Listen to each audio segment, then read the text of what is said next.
Once upon a time, in Storybook Ending, four speakers were granted power. Tabitha, the fox from Aesop's Fables; Margie, the owner and operator of the Lazy Dog Bed and Breakfast and Bar and Inn and Tavern; Orion, the newcomer to town with a lot of money and a tragic past; and Viola, the librarian of the Fox Jumps Public Library. A strange voice spoke to them, bringing them together and giving them magic over the universal language. They weren't the only four brought together, though. Characters from the story of Robin Hood by J. Walker McSpaden came to life, causing trouble in town. The speakers were able to finish Robin's story, sending the characters back into the book, but Margie and Orion were stabbed in the process.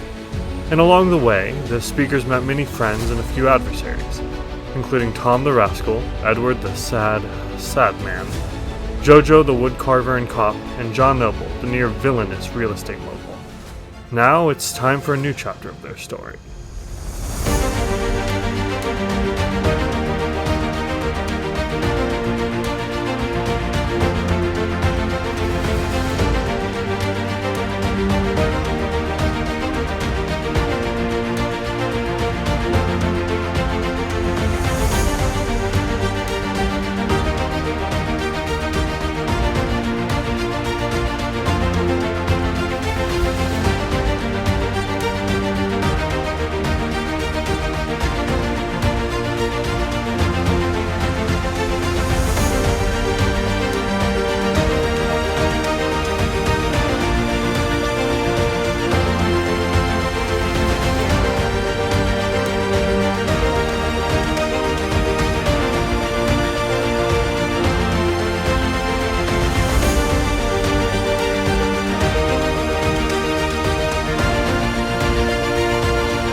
Hello and welcome to Storybook Ending. My name is Loxley. I use V, Veer, or they, them pronouns, and I will be your keeper of stories.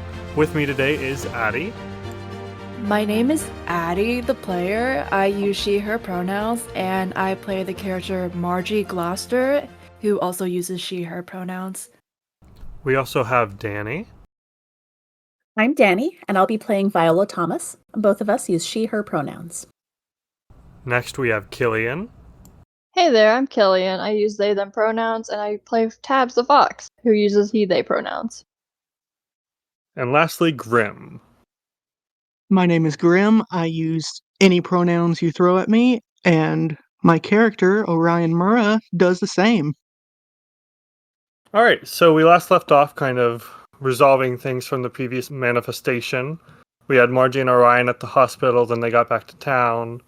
Viola and Tabs kind of interacted with some of the townsfolk. When we pick up, I think it's been about a week, but we'll see some quick scenes of what has happened since. So, who wants to go first? I know, Killian, you had an idea for Tab's scene. I'm totally down to start that off. Yeah, tell me what is Tabs doing kind of as the sort of dust settles, or once the dust has settled in Fox Jumps. So Tabs is right now in the mind state of, I've just witnessed something happen to another storybook character, and I'm not supposed to be here. So let's take a breather, take a step back, and regroup. And in doing that, it's trying to reconnect with what he knows and what's familiar to him. And because of that, he's going to try to cast a spell whenever he has a moment to breathe and is alone by himself. Sure. I think if you're trying to be alone, unless you want to do this in your in-room, maybe you're taking a walk in the forest? Absolutely, yes. Yes. And again, this is capital F Forest, the park in the middle of town. You're not just out in the woods outside of town, because that would be... I mean, I guess it could work. But yeah, I think this time when we see the forest, it's not this dark, dense, twisting, winding place, but rather a much calmer, sort of picturesque park with little paved pathways cutting through, benches dotting here and there. There's even a small little pond, almost a lake, in the center of the forest that you can go to. There are, swan boats and stuff. But we see Tabs. It's a pretty quiet day out. There's not too many people around. and we see Tabs in the middle of the forest. All right. So by this point, I feel like Tabs has had plenty of time to recognize the fact that his magic has stemmed from the coin bag at his side, because Mhm. all the magic has originated from that point and traveled up to whatever he's focusing on, leaving behind like a dusty golden trail. So at that point, he's probably toying with these coins that he's given Viola, and is toying with them and like kind of tossing them between his hands, and is going to try to focus and see if he could cast a spell. Perfect. Looks like your generator is good to go. So if you want to go ahead and roll, what impulse are you going to be rolling with? I would like to say that it's focus. He's focusing on trying to connect with this part of himself and is trying to get into his head and trying to make something happen. Yeah, I think that makes sense. So go ahead and roll that. Before you roll, do you want to increase that with potential points or anything? Yeah, let's spend 3 of our potential points and throw it at that. All right, cool. What's that take you to? 3d6? Yeah. Nice. All right. So let's roll. Let's see what you get. Let's see. Oh, well, Perfect. yeah. I was about to say, you got kind of exactly what you were going for. Yeah. I was looking at I like skimmed over all the letters and then had to like triple skim because I was like not comprehending any of them. I was like, what do I do with this? Do you want to say what the Yeah. word is? The word is fox. Yeah. If you just had one more O, you could have done fox mode. You know, boy mode, Fox mode. fox Oh, I mode. love We that. all have it. Fox mode. All right. So yeah, you have the spell fox. What does this sort of look like with your dusty golden magic? I feel like as he's standing there kind of toying with these coins, the magic he focuses on one that rests between his fingers. And as they're staring at it, like the magic swirls from the coin and encompasses him. And whenever he is not blinded by the spell anymore, he's standing in a form that he's very familiar with, a little red fox. Aww. Very cool, but also very cute. Very cute and very cool. The two things. All right, yeah, you take the form of this fox. I assume because you're casting it kind of in between mysteries that you wanted to make it permanent. Absolutely, yes. All right. Yeah, I think maybe you thought you were alone, but you Not fucking. no, someone walks around around the corner and they clearly didn't see you before. They don't even seem to notice you now since you're kind of this much smaller form.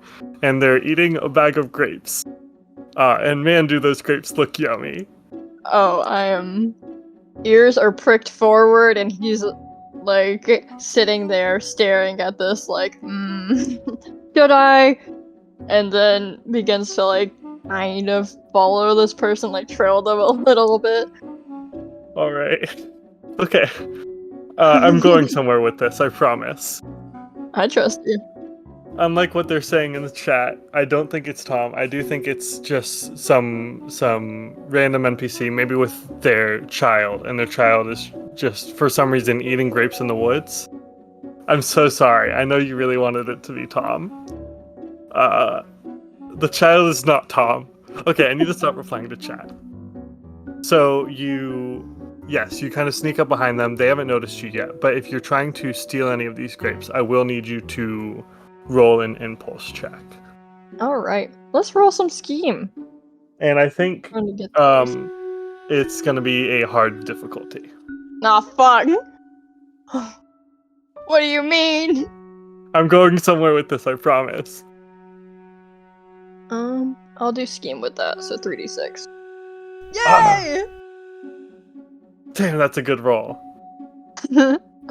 A 6, a 5, and a 3. Yeah, I think this kid's a real active one. So he's kind of running all around, he's spinning in circles. You manage to sneak up on him through the underbrush and snag some of these grapes without him even noticing. And I think we flash back to a moment in your past when The grapes looked so good, but they were too high up, and you decided, they must be sour anyways.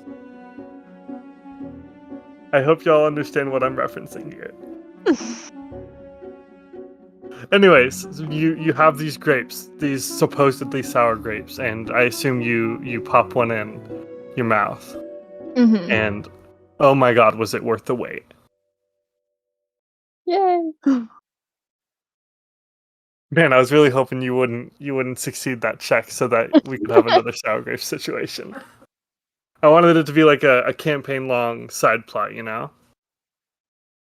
I'm so dumb. What is the sour grapes? That's another one of Aesop's fables with the fox character. Okay, It's about when you're bitter about something and pretend you didn't want it just because you failed to get it. that's what I thought. I reference this story at least twice a week. Anytime I don't get something I want, or even something I was joking about wanting, it's immediately a sour grape situation. All right. Anything else, or do you just enjoy your grapes and then? I assume you're not a fox permanently. No, I don't think that it would last all too long. Yeah. I feel like it lasts a good bit of time, but I don't think that it would be that much. Yeah. Fair enough. Then we sort of pan away from you and out of the forest. Who wants to go next? I can go next. I Alright. have a silly idea for Margie's montage. I don't know if it's like something I might have to roll. But anyways, may I just describe it? Oh, I'm so down to hear your silly idea. Okay, so the thing about getting stabbed, especially in the area that Margie got stabbed in, is that it's really hard to go up the stairs. And really, really hard to go down the stairs because you have to stretch and contract those abdominal muscles. So what Margie tries to do, I think, before she had the brilliant idea of just like getting some friends over and just moving a cot into her office, she tries to do a spell called float. And I perhaps I do have to roll for that because I think if I don't get a good roll, then well that'll be good for me anyway because I have a pretty clear image of what happens. Okay. Yeah, let's have you roll this spell this is with the intent of getting up the stairs, right? Yes. All right. Which impulse do you want to use? Daring. Okay, sure. Yeah. Wait, okay. So it's probably gonna be one of those like you know how last time she had to misspell a word to do an actual spell, like phone? So that's what I'm gonna go with. Oh boy. Lit, but she pronounces it as light. Oh. Yeah. All right. I like that. So she kind of casts the spell upon her feet, hoping that they'll just float up or like make her like self lighter somehow. And I anticipated not going very well for her.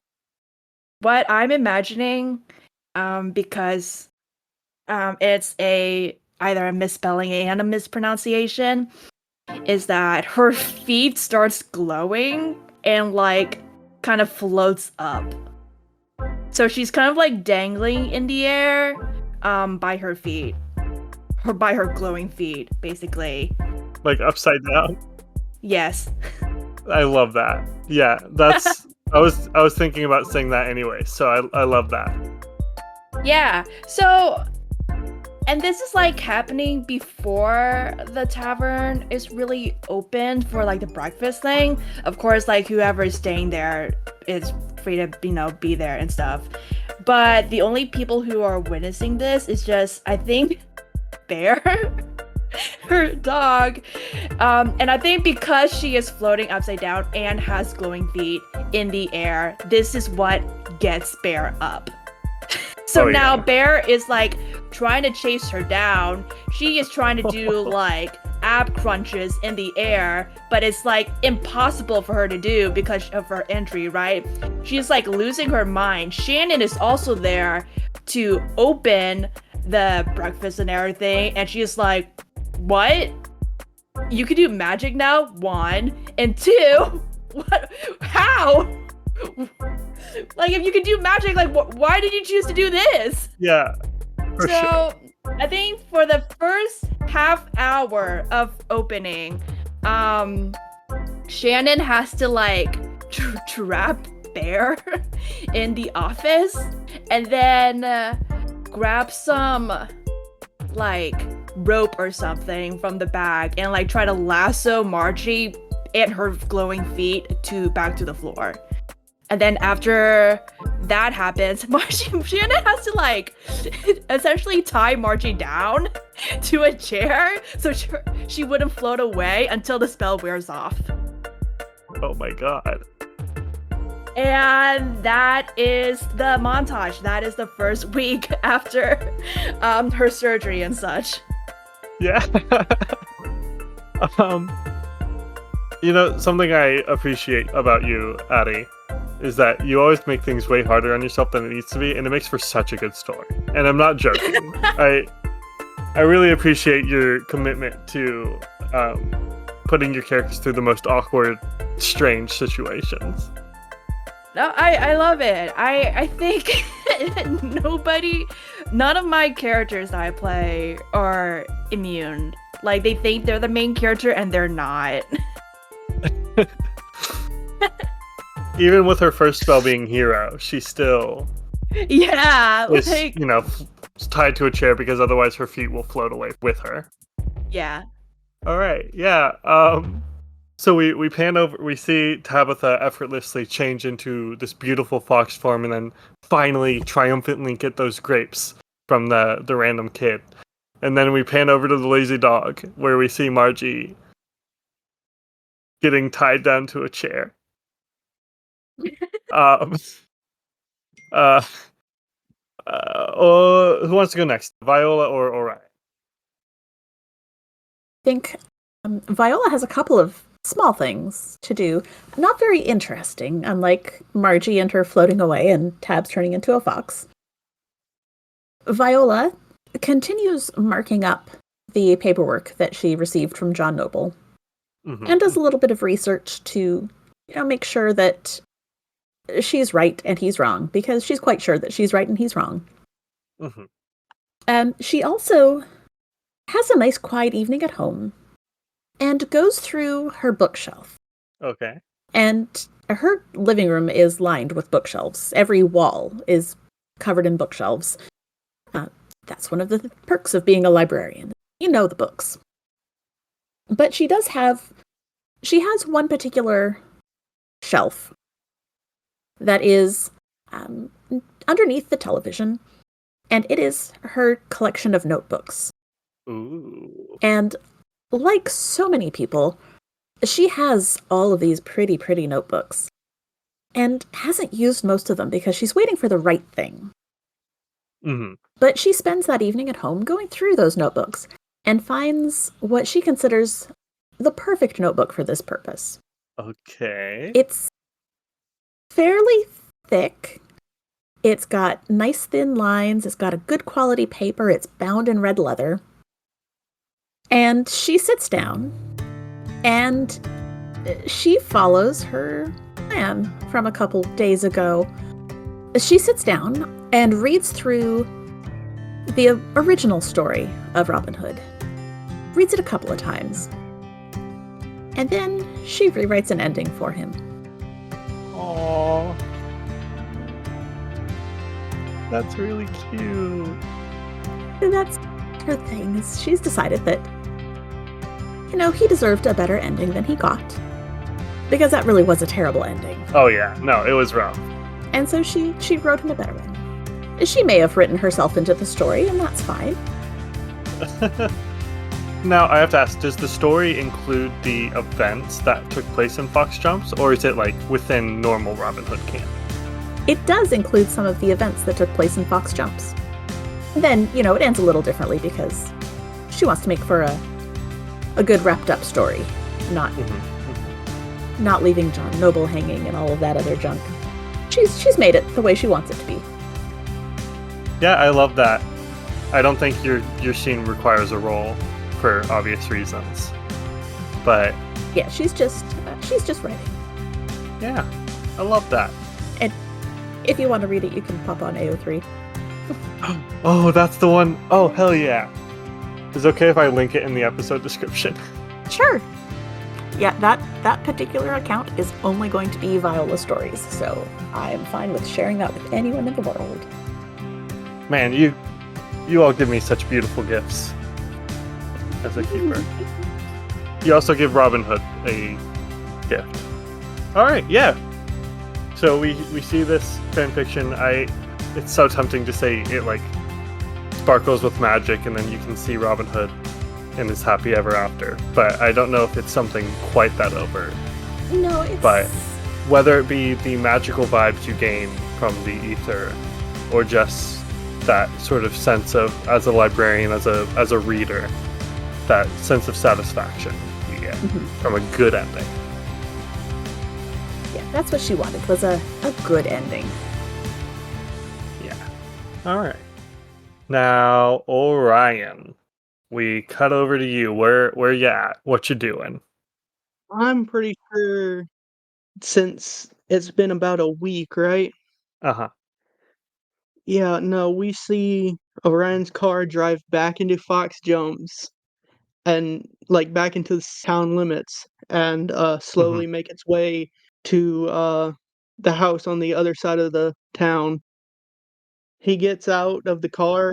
He's actually in a very fancy suit. Ooh. He looks actually way better than he ever has before because he actually took care of himself for a little bit. In the suit, it has embossed it. It has "Life sucks, but I suck harder" and a picture of Kirby, right? No, he's wearing that shirt as an undershirt for underneath everything. He's still wearing it. I was joking. No, you don't joke. It automatically happens if you joke, okay? Okay. Egg on my face. He looks tired, like the dark under his eyes has just become even more pronounced in this week that he has not been in Fox Jumps. Actually, he left without saying a word to anybody. Ooh. It took a couple days for people to realize that he was gone. They thought he was just still holed up in his house. I don't know. I mean, Viola was specifically sitting there waiting for you. Yeah. Oh yeah, Viola was going that way. Well, then Viola would have saw him come out of his house and kind of just panic walk to his car about 10 p.m. at night and get in his car and speed off. Did he not take any of his belongings from his inn room?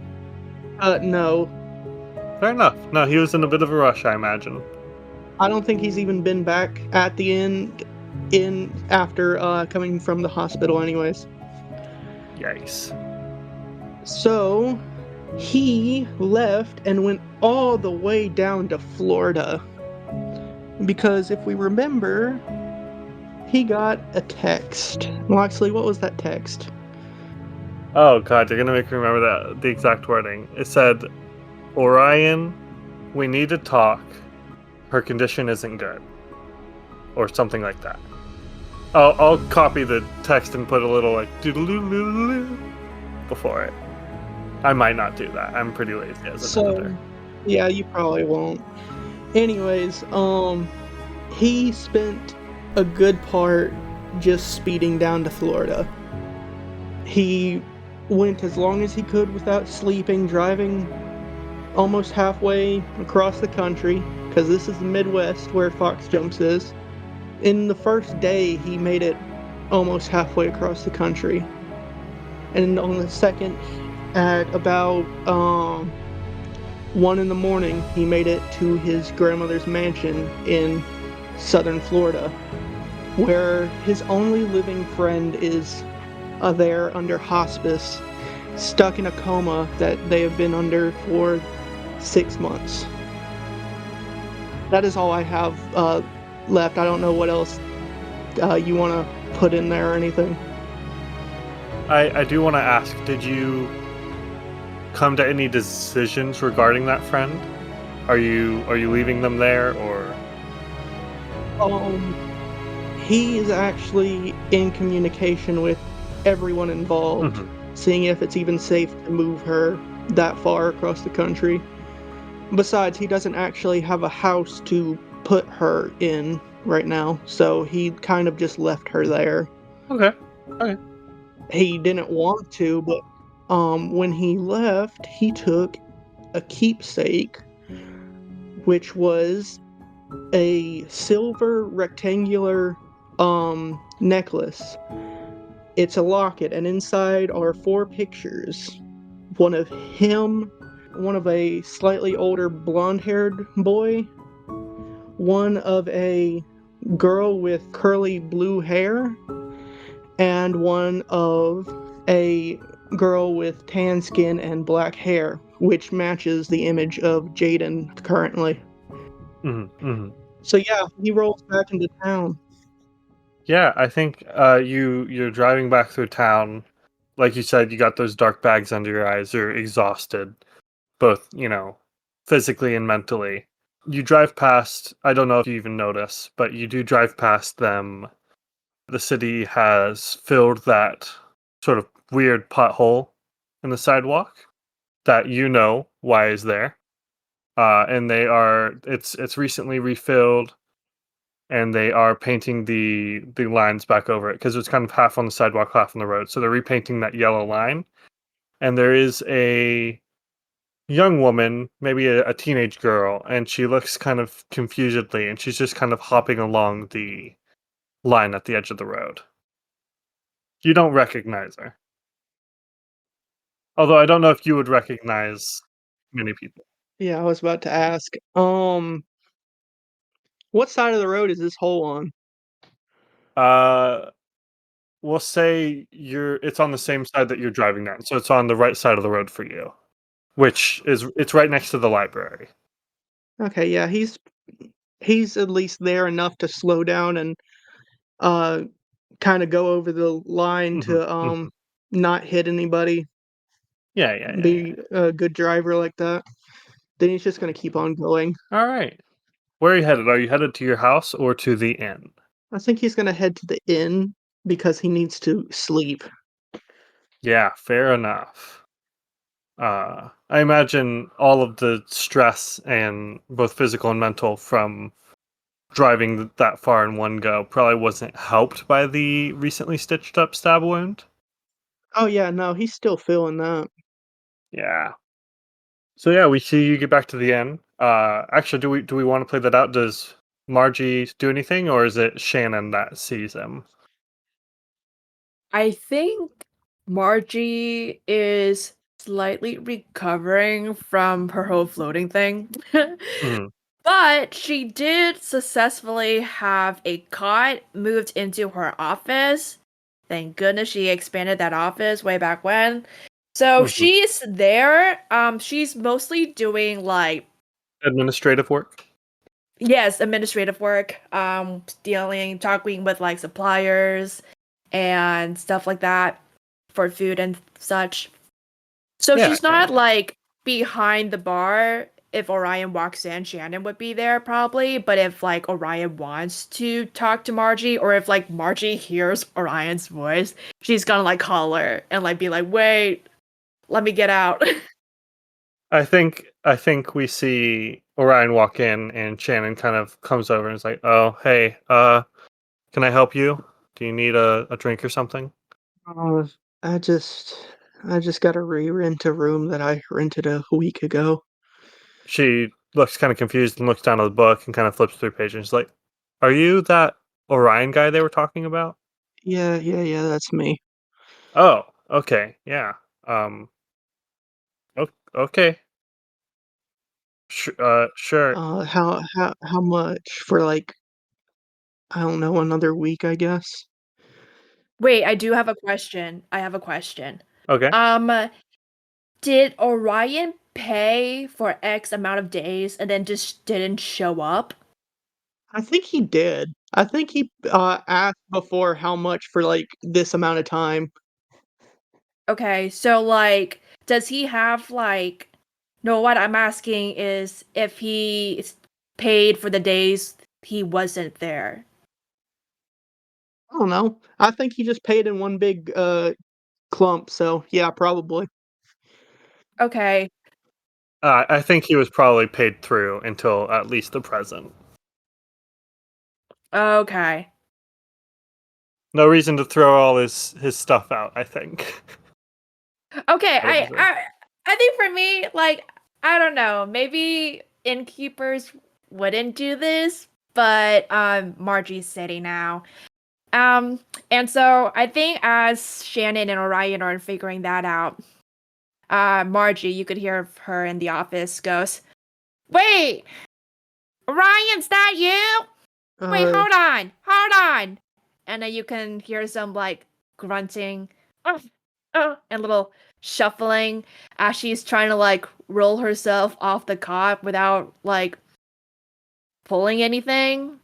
Mhm. And then you would hear like a little like roll, and she's like kind of scooting herself in her little rolly chair out the office door.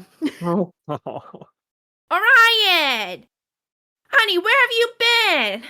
You know, uh, I told Viola to stay up to look for you, and she said you never came.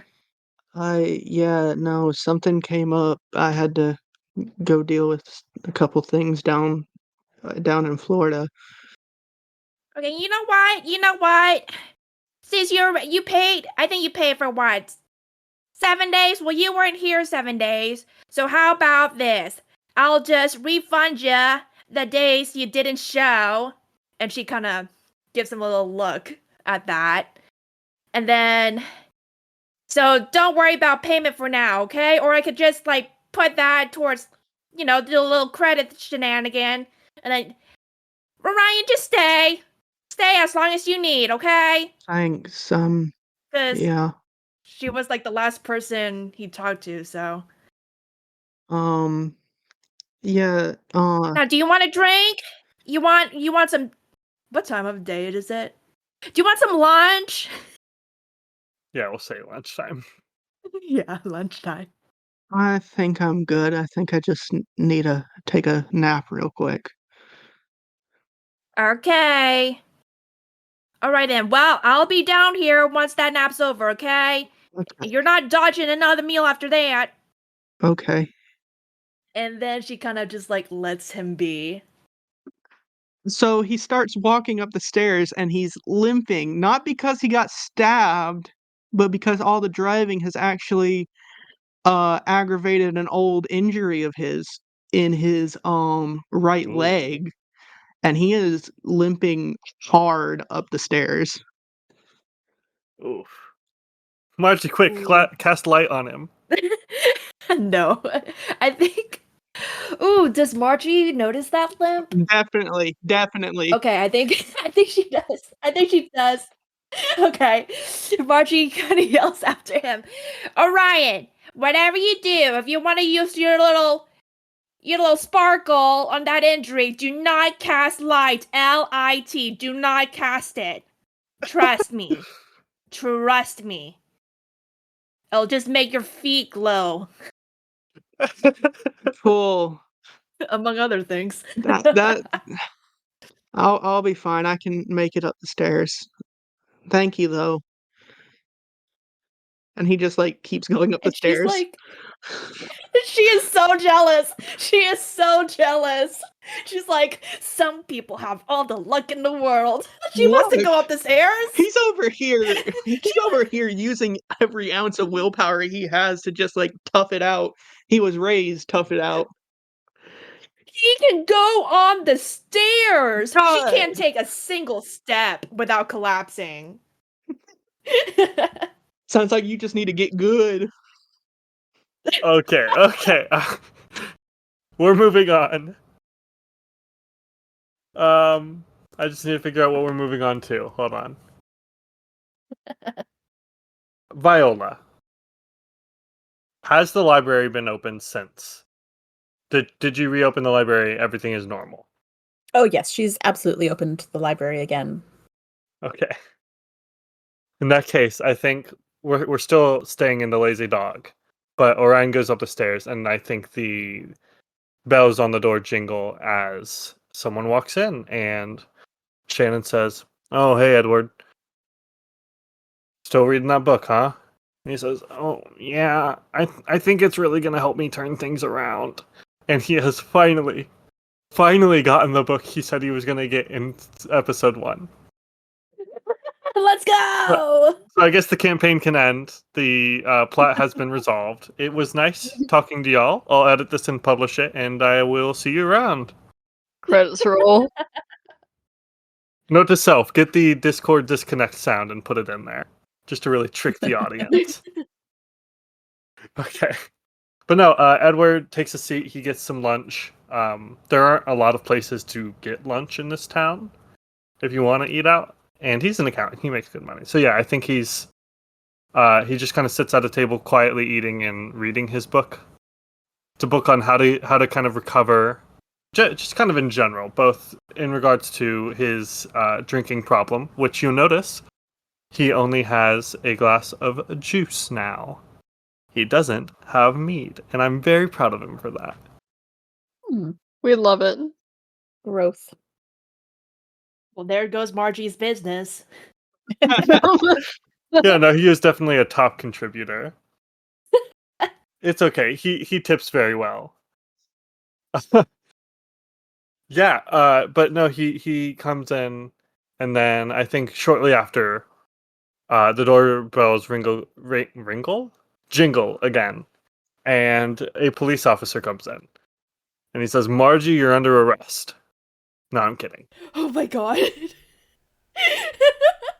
We're gonna have to fight pigs already. He does kind of say, shit. What was his voice? I think his voice was just your normal voice. Yeah, I think it was roughly mine. I was gonna say it was the thicker country accent, but I think that was the hospital worker. Yes. Yeah, so he just says, "Hey, Miss Margie, I think it's about time we finally sit down and chat about everything that happened last week. Do you have a moment?" Oh, honey, all I got are moments. She is still in her little desk rolly chair. She rolls herself out from behind the bar. Hey, a mobility aid is a mobility aid, and we respect it. Yeah, he kind of gets your story. What exactly do you tell him about what happened? Do you tell the truth about magic and the Robin Hood characters and all that?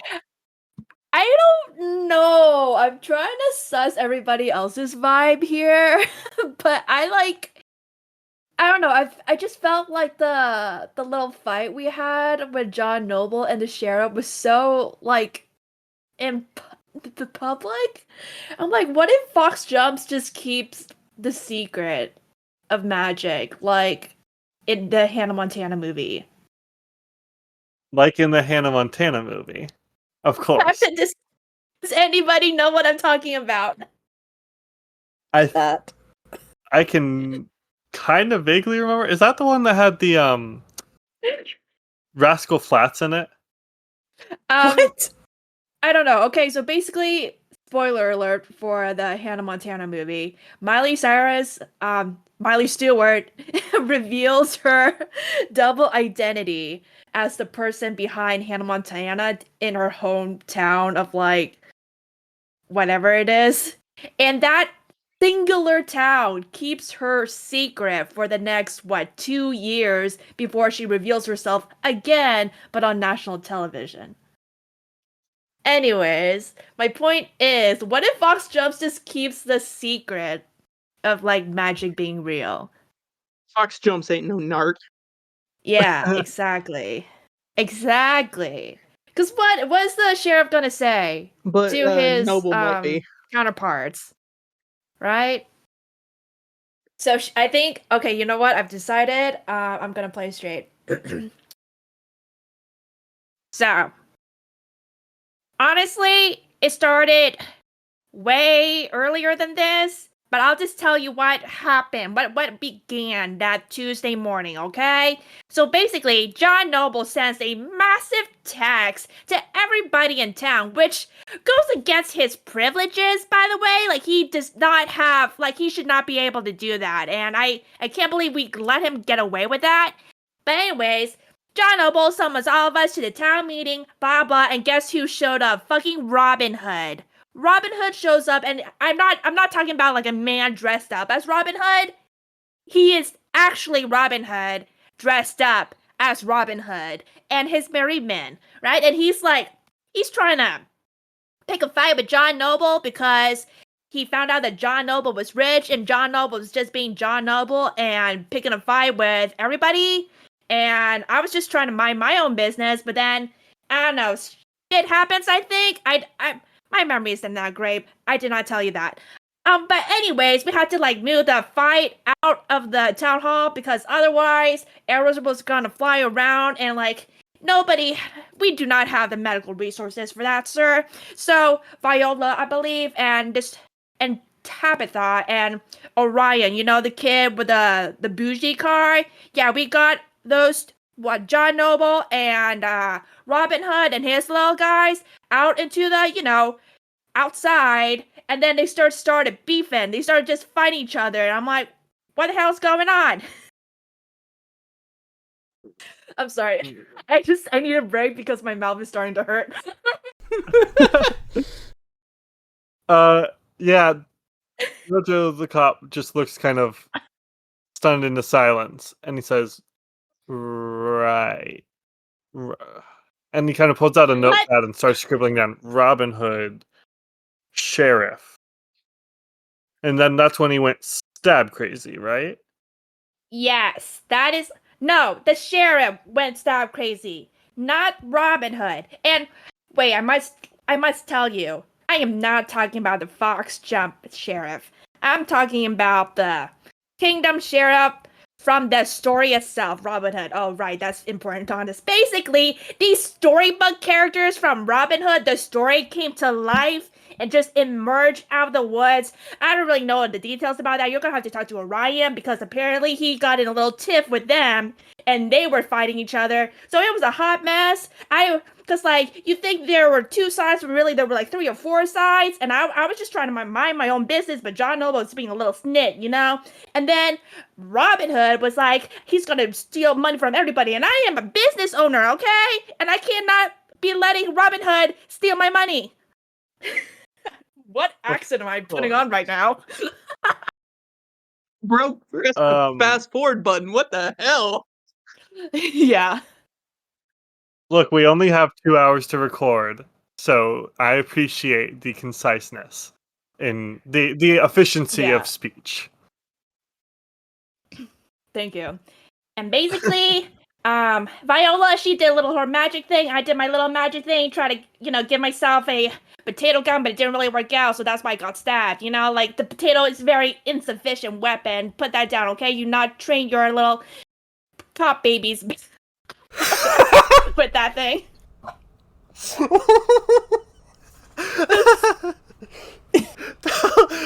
He writes down, he mimes writing down, and he says, "Don't train my cop babies on potato guns."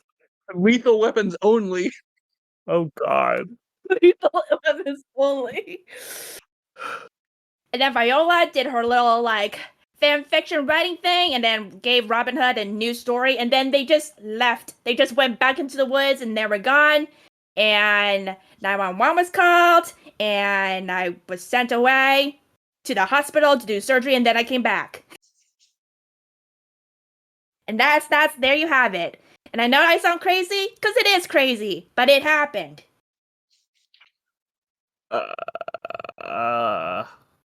No, you don't sound crazy at all, Miss Margie. Oh, honey, you don't gotta lie to me. You don't. I'm sober. You don't gotta lie to me. And I would demonstrate for you. And honestly, you could tell. What you know? What I have cameras. Let me just show you the cameras. Let me show you the last time I tried to do magic on myself. Boy, my feet glowed like fireflies. My goodness. I think that he actually does kind of chuckle a little, but it's very like confused and just a tad nervous. And he says, My God, sure. would magic show up on film or like digital like recordings? The results Only would. one way to find out. Oh my God. Probably important to figure out at some point. Yeah. So are you going in to check the CCTV footage? Rapidly scooching. I think so, yeah. She's like, you know what? You know what? Because you have been trying to be kind to me, I will show you the footage. I will show you the footage. And she's like, kind of groaning a little bit, like hiding her face a little bit because she's like, oh, this is gonna be. But it's magic, it's proof, so she's gonna do it. But she doesn't push herself back into the office. She actually kind of gestures to him to stand up, and she's like, do you mind pushing me into the office so I can show you? Listen, getting out here, it really took a lot out of me. Not at all, Miss Margie.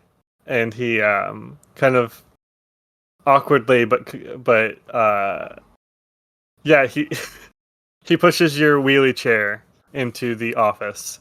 He says, "Oh, watch your knee." Okay. Got through the door,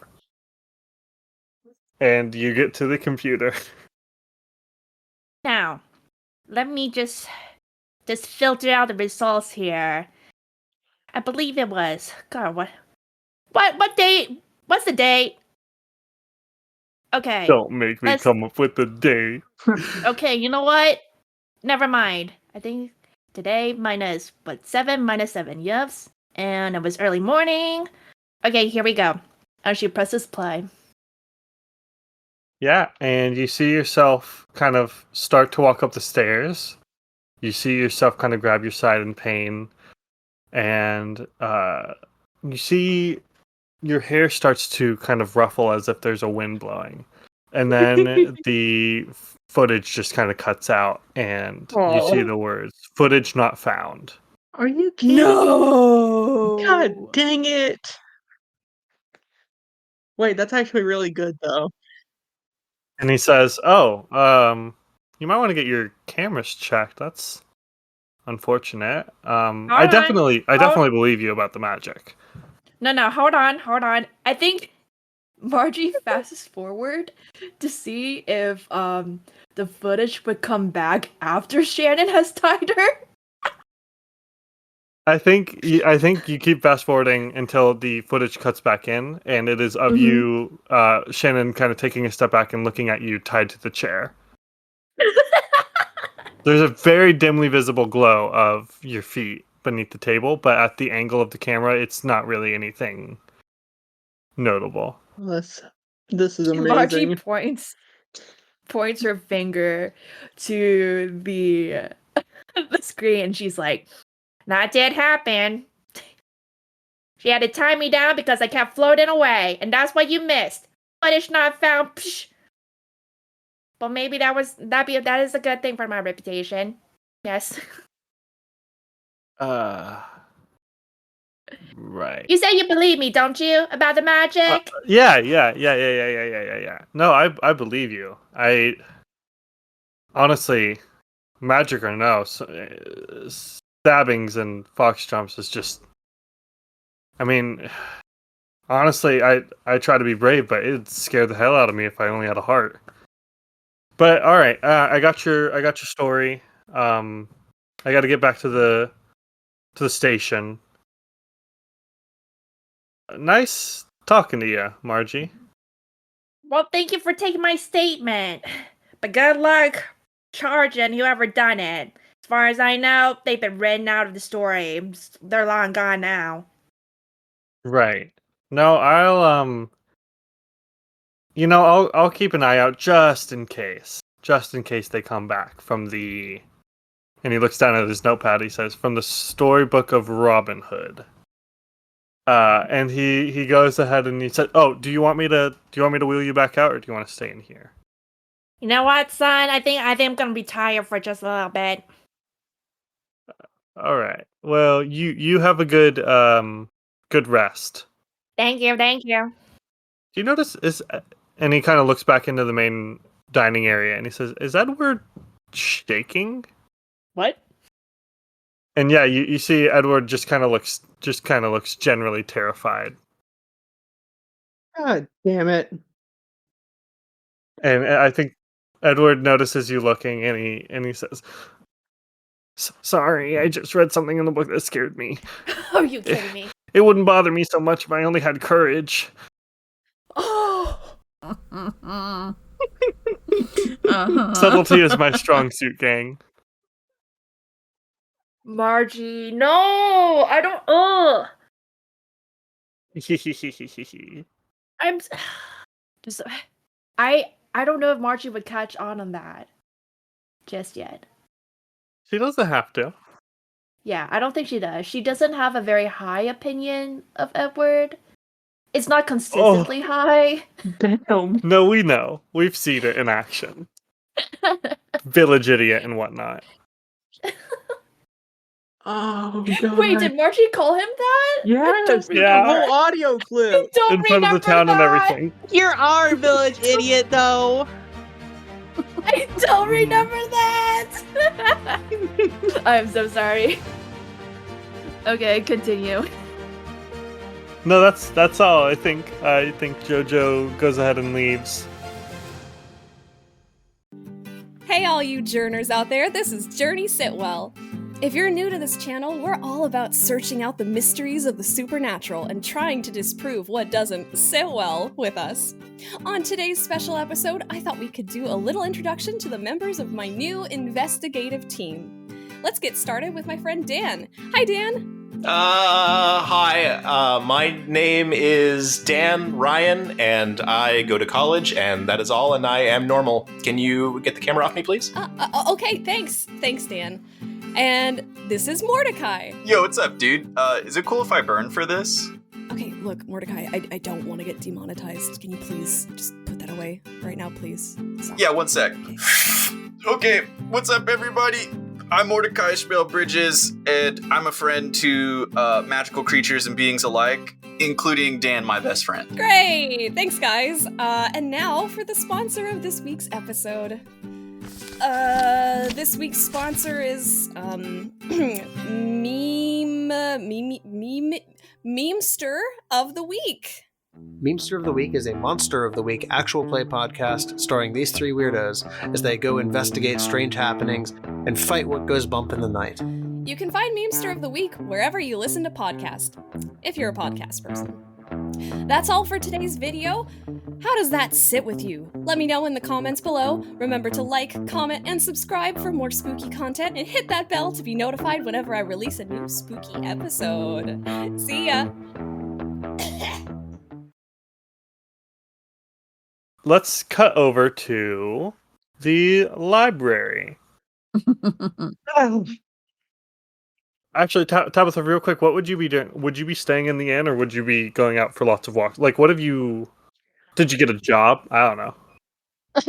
Probably just going out for lots of walks, kind of staying out of the tavern and being more so in nature and like taking in the scenery and everything, trying to memorize the lay of the land, you know.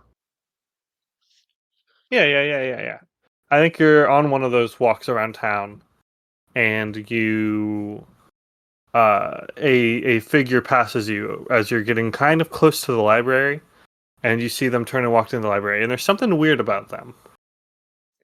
But, you know, lots of people are weird here. You're a fox, so you're not one to judge. Am I? You're sometimes a fox, and you're sometimes one to judge. No, if you want to, I'm not telling you can't find it suspicious. I'm just saying, you know, it's not necessarily like high alert. I feel like a natural instinct would be to like turn and like watch them a little bit and see if there was anything further that I could pick apart other than like something's different. Yeah. Uh, Want me to roll for that? Like, get a lay of the situation? I think I'll tell you what you see just from the get-go, and then if you want to kind of investigate to get more, then you can. Alright. But yeah, you see the back of this figure as they walk past you, and for one thing, you notice that their footsteps are very quiet, right? Like there's not much weight behind them. But you notice that they're wearing a blue set of overalls that are very worn and faded, and they're wearing a hat, and there's something sticking out of like their head and neck, Mhm.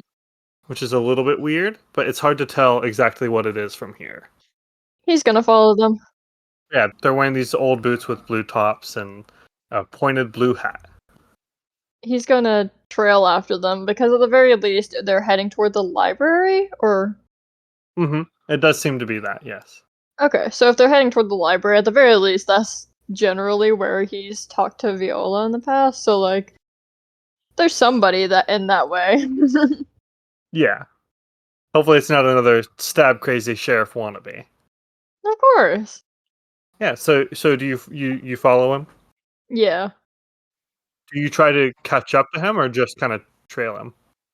Yeah, no, trailing them. Keeping a safe distance, kind of like close enough to where like if he turned a corner they wouldn't immediately be gone if he like was a little bit further behind them. So like Okay. but trying not to be like super obvious about it, you know. Yeah, no, I think the figure doesn't seem to. I almost spoiled it. The figure doesn't seem to pay much mind to you. And then he turns into the He turns towards the library door, opens it up, and steps inside. Viola, I think it's luckily for you, it's been a bit more normal. No floating feet or turning into foxes or comatose friends in Florida. Until that is, you see a scarecrow walk into your library. A living scarecrow. Um, He's got from the front. You see his head is a small sack stuffed with straw, with eyes, nose, and a mouth painted on it to represent a face. You see the same pointed blue hat and the faded blue overalls.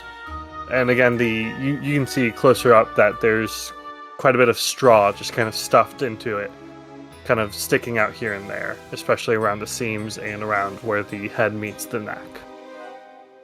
hello. Well, hello there. Can I help you? Why, yes, I'm trying to get a brain. You see, I was made just today by a good old farmer, and he stuck me up on the post, and well, I feel like I could be just as good as any old man if I only had a brain. Of course you could. Oh my. Why don't you have a seat at the table? And we'll start by getting you a book. Dear, oh dear, oh dear, oh dear, oh dear. I can't read. That's okay. We'll get you started with that. Why, goody. Tabitha, do you enter behind him, or are you kind of waiting outside? Tabitha will enter. Oh, Tabs. Lovely. Hello. Um, Is everything alright? Well, I believe that we may be on the verge of having another issue. Would you be so kind as to see if Orion and Margie are available? Of course, my dear. Thank you. Meanwhile, the scarecrow's in the background, just kind of fumbling with a chair with his straw hands, kind of awkwardly trying to pull it out. Here, let me help you with that. She'll pull out the chair for him. Why, thank you. I see what you mean. And he plops down. I'll be back quickly. Let me get you a book.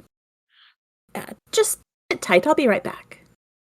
And she heads down the stairs to the children's section Mm-hmm.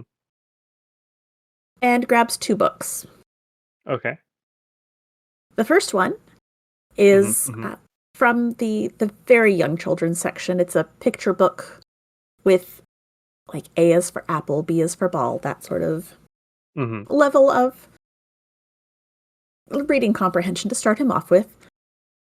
And the second one is a copy of a book that she's quite familiar with. She read it as a child and has watched so many adaptations of it on film and in the theater.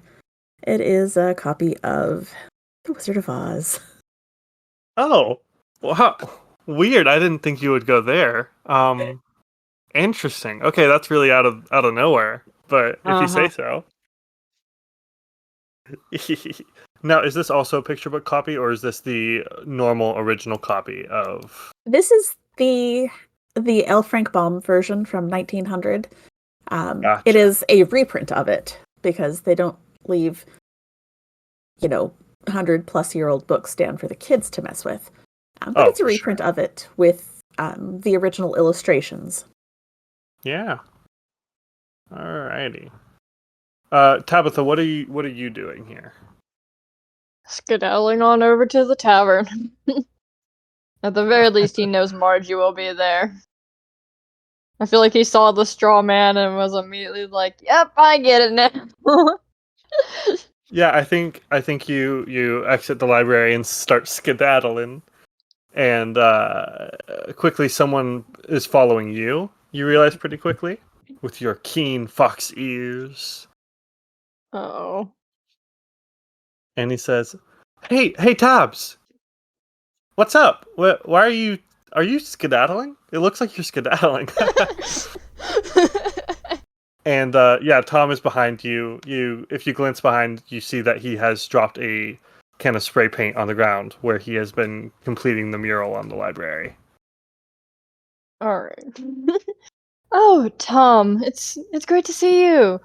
Yes, I was going to find Margie. Oh, is that another stab guy? Oh god. No, It's no. another stab. I'm gonna get stuck in another hole. Tom, no, nothing of the sort. I can assure you, you will get stuck in no holes. Ayo? Sorry. The first sorry was from Tom, the second sorry was from me. Okay. Yeah, he just kind of trails along behind you.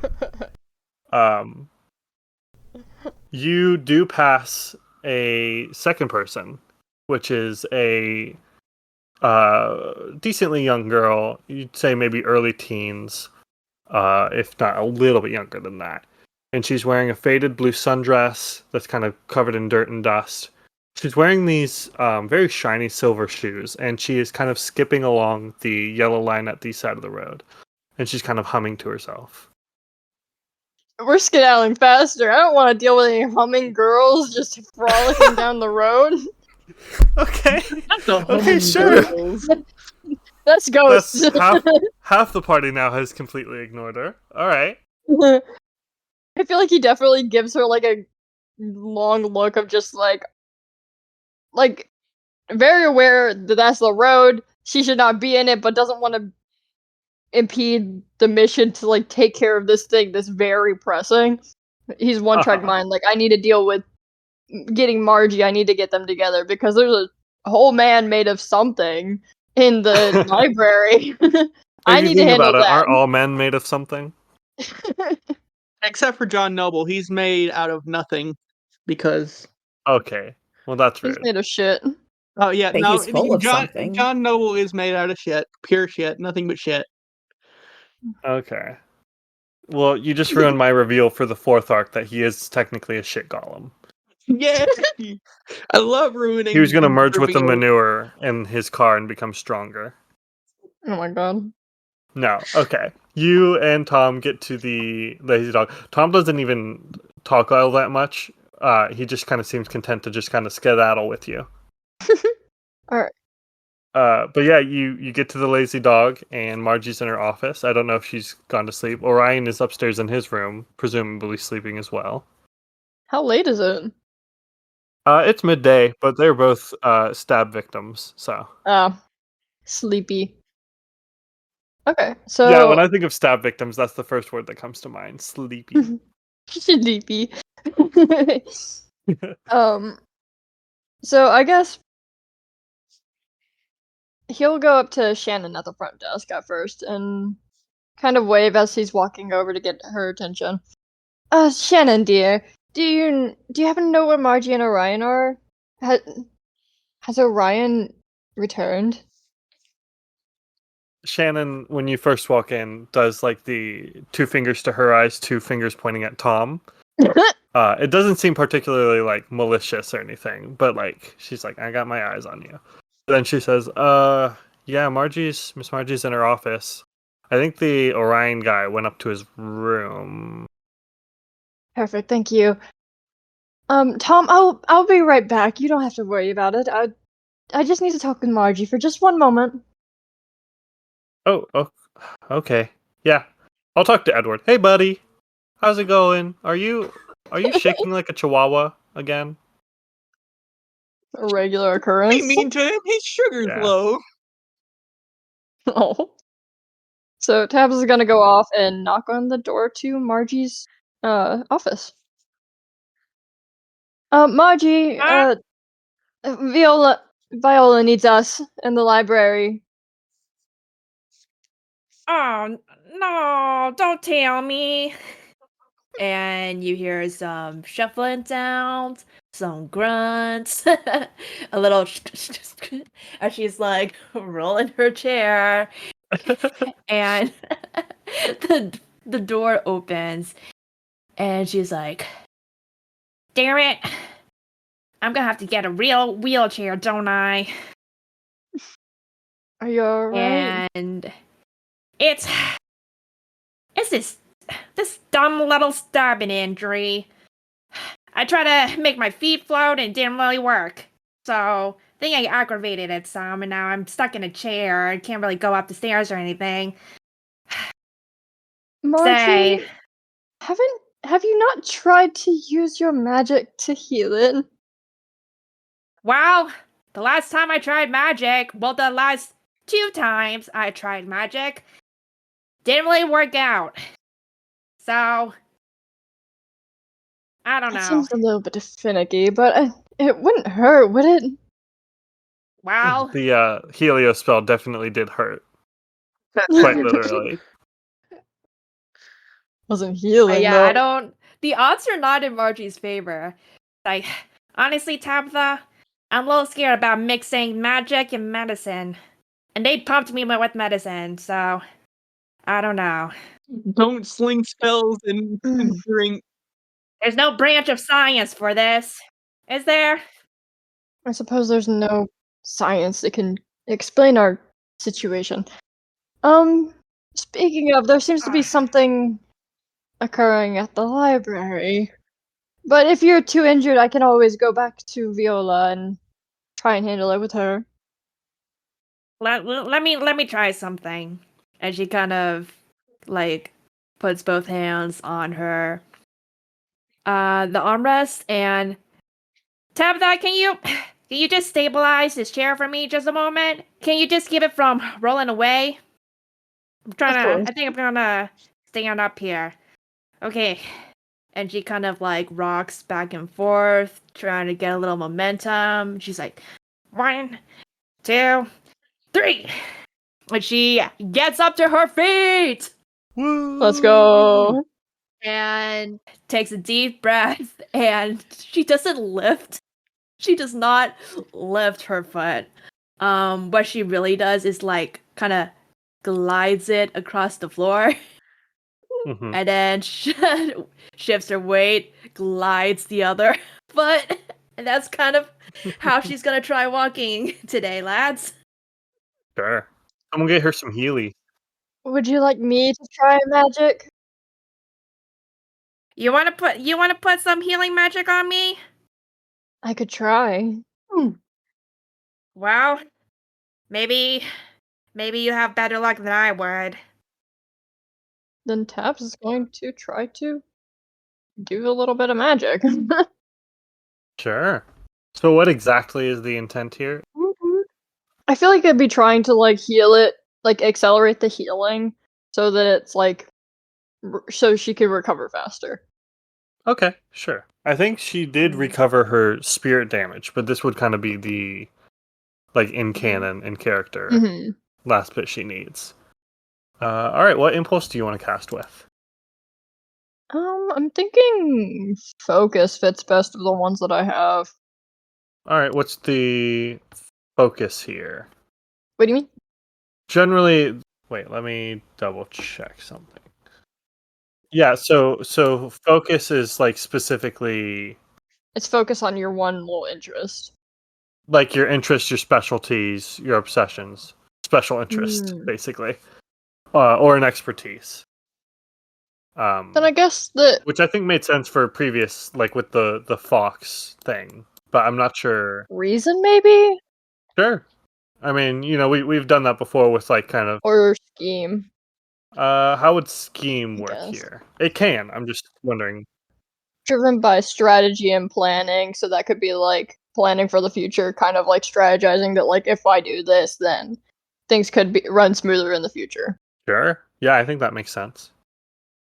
And let's do some scheme because I have 3 of those and only one reason. Woohoo, scheme! So 3d6. Oh god. Oof. Oof. Let's see. Hmm. Oh, let me know when you're ready for suggestions because I found a funny one. No, please do. You could go with kiss, like you kiss it better, like when you get a Aw. boo-boo. That'd be cute. That'd be cute. Just make sure to ask for permission from Margie first, because that might be a little off-putting. Well, it's just the spell itself. I got a couple ones, but some of them might not even work at all. Oh, frick. I'm so bad at these. Do SUN sun and do Helio again and just burn it harder. I was thinking the same thing. I was also thinking that. We cannot do this again! I'm not hurting her more. I have one actually. Oh? Zone. Just he fixed the zone. I don't know. There's a bunch of stuff. Zone, Zen, Sin, Sin. Win. There is win. Win over the pain. Woohoo! Wait, did she get hurt? It was a stab wound, a flesh wound on her side, I think. Yeah. Yeah. You was could about to always do flex- side, S-I-D-E. Um, Well, that's good. That's true. That's true. I really like Kiss. just. Oh, It's better. really cute. Mwah.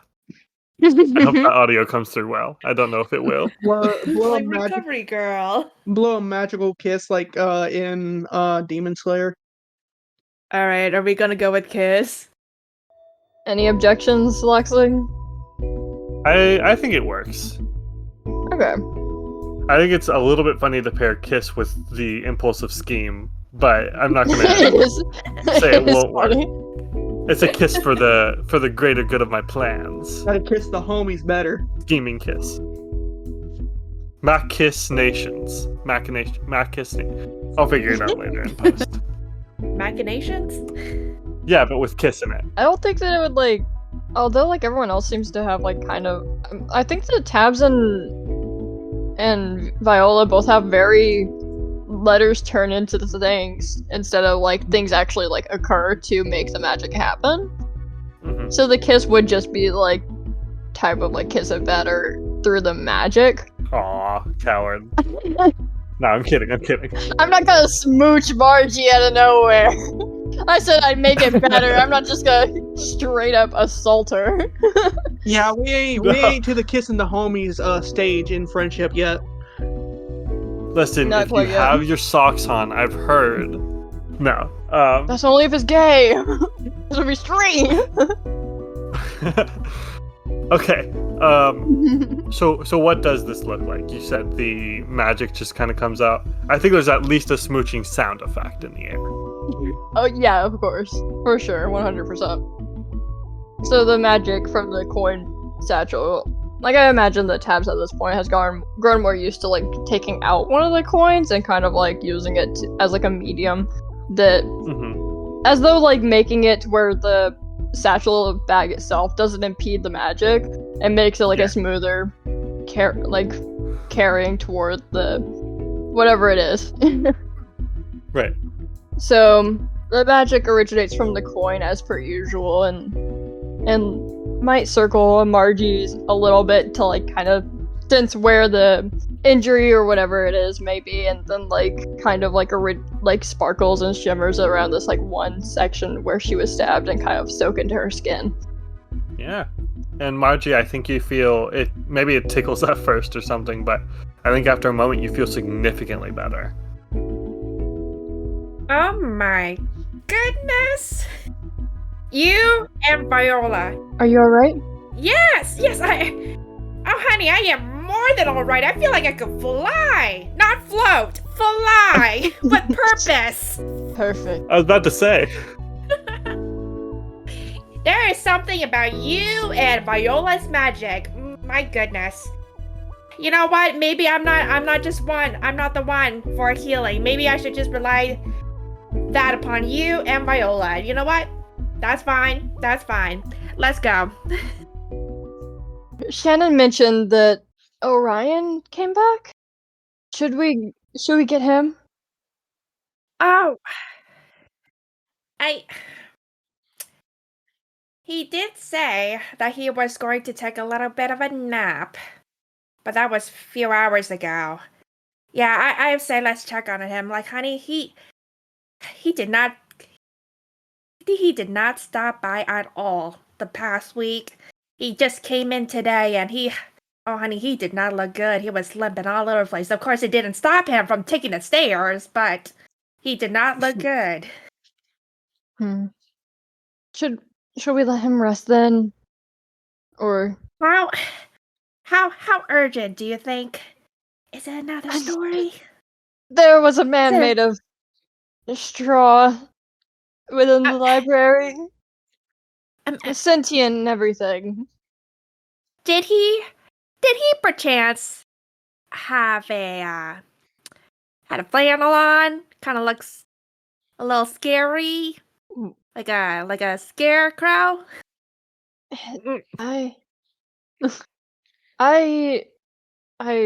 Well, perhaps.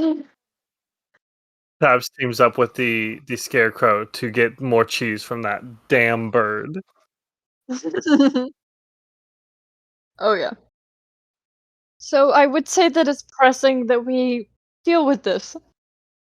Oh yeah, because you know what? I met that scarecrow's other friends, Edward, apparently, and my goodness, Jojo.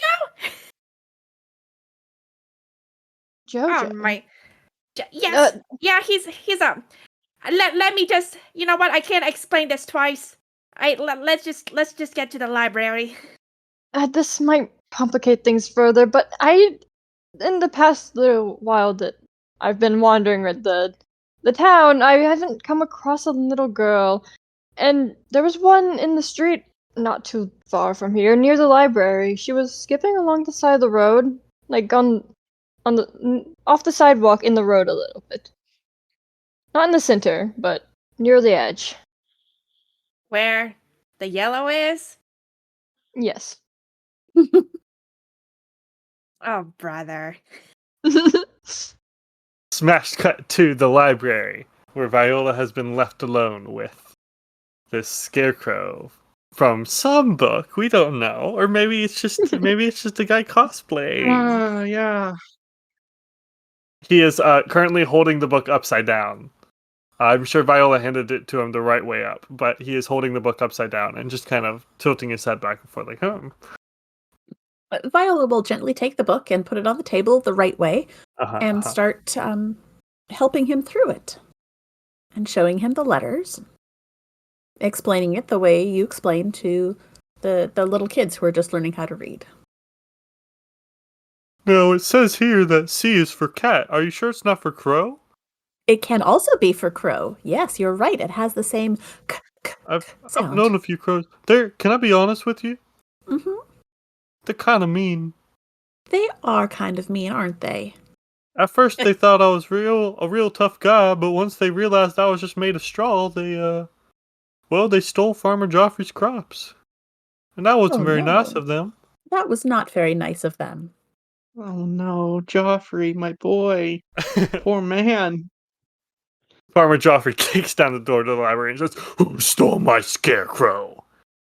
No, he does not. That's not true.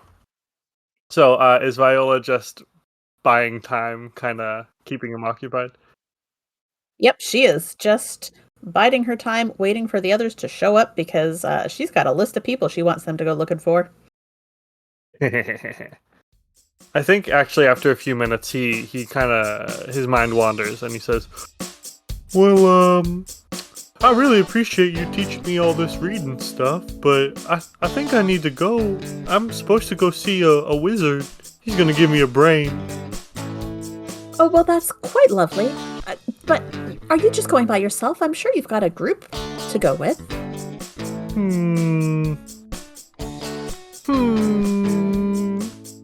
Doesn't that sound about right? There's a girl who was helping you, wasn't there? A girl, and she helped me off the post I was on. She did. And if you will just wait here, I have some friends who are on their way, and we'll make sure we find her and get you reunited, along with everyone else who's supposed to be with you. Doesn't that sound like a better idea than just wandering around lonely looking for them? He nods, but he's already standing up from the chair, and he says, Yeah, that does sound like a better idea, and I would probably follow it if I only had a brain." And he starts kind of wandering towards the door. Oh, no, you need to wait here. It's dangerous out there. There are a lot of crows who are very angry at you. Oh, don't worry, courage isn't the thing I'm lacking. True, so very true. You know, can you tell me, is there someone that you are traveling with who is lacking courage? He goes,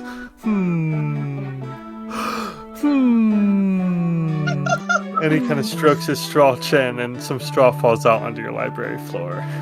And oh no, you're losing your stuffing. Oh man. And he bends down and he goes to kind of pick it up with his hand, and it's kind of awkward because he can't quite get his fingers aren't fully mobile or anything. But he manages to scoop some of it up and stuff it back in, and in the process of bending over, more of it falls out, and it's a whole thing. Luckily, that does buy you more time. That is exactly her plan. She's not helping with this. Oh, that's so mean. He's just a little guy, you know. He is, and he has to be treated as such to stay in the damn library. Aww. Oh, you know what? I think we're gonna come back over to the people at the Lazy Dog. I think you hear a scream outside. Oh. Do we see who screamed? No, it seems to be off to the side near where I assume there's some kind of parking lot, considering it's an inn. It seems to be coming off from that direction on the side of the building, not from the front where the windows are. Okay. Margie immediately looks to Tabitha and she goes, "Now, was that an excited scream or a scared scream?" It doesn't sound good. Oh, it sure doesn't. Well, I'm gonna say if you want to have gotten Orion down here by now, you can, but I'm not sure if he would have come. They would have at least tried, I think. Oh no, he was asleep, but he would still wake up pretty easy from that scream? from anything, honestly. Would he have come down if Tabs asked him to?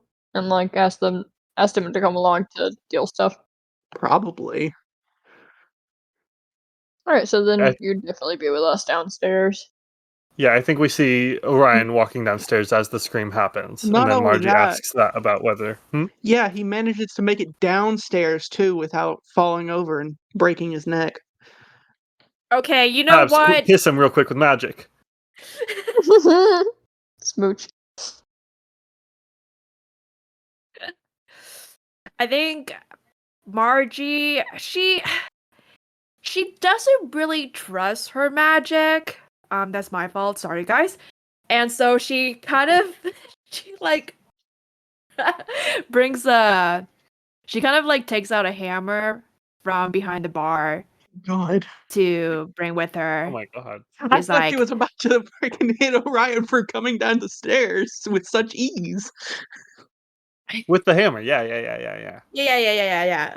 Let's see you get up. Let's see you get up these stairs now, bitch. No. And if Orion and Tabitha are making like looking at her hammer, she's like, before I was this, I was a fixer. Not trying to bash nobody's head in or anything, unless I must. And she kind of just starts power walking outside to find the source of the scream. Yeah. Tabs is right on her heel. Orion's still in his fancy get up, but with normal black tennis shoes on because he's not a masochist. He's not gonna wear dress shoes all the time. He's gonna So he go out didn't change out to go to He's sleep. too tired, but he did. Fair enough. He didn't No, that's sleep fair. in socks or anything. He's not a monster. Okay, well, hold on. No debates here. Socks. Okay, we're gonna pin that, and we'll return to it. Okay. Yeah, that'll be a plot for a later episode. Gotta wear your socks or the All right, boogeyman gets you. You three head outside, and you... Oh, how bad do I want to make this? Oh, fuck. Go full crazy DM mode. No, I think that might be too dark. No! Absurdia No, rules. Go crazy. You see the young girl that Tabs passed, and you also see I think Thomas kind of wandered outside as well, and he's going like, "Holy shit! Oh my god! Holy shit!" And you see what they're looking at is that Orion's car, Oh. the car he lives in that he has called a home for I some will time, murder you. has run over a woman wearing a pointy witch hat. The woman is damn barefoot. it. She's no longer wearing her shoes. No, he's gonna have to. And you see Tom, and he turns to you and says, "Holy shit! Holy shit! This car just killed she tapped the car, and the car, oh my god, and the car started rolling. Maybe the tapped the brakes stopped car? working, and oh my god, someone just died."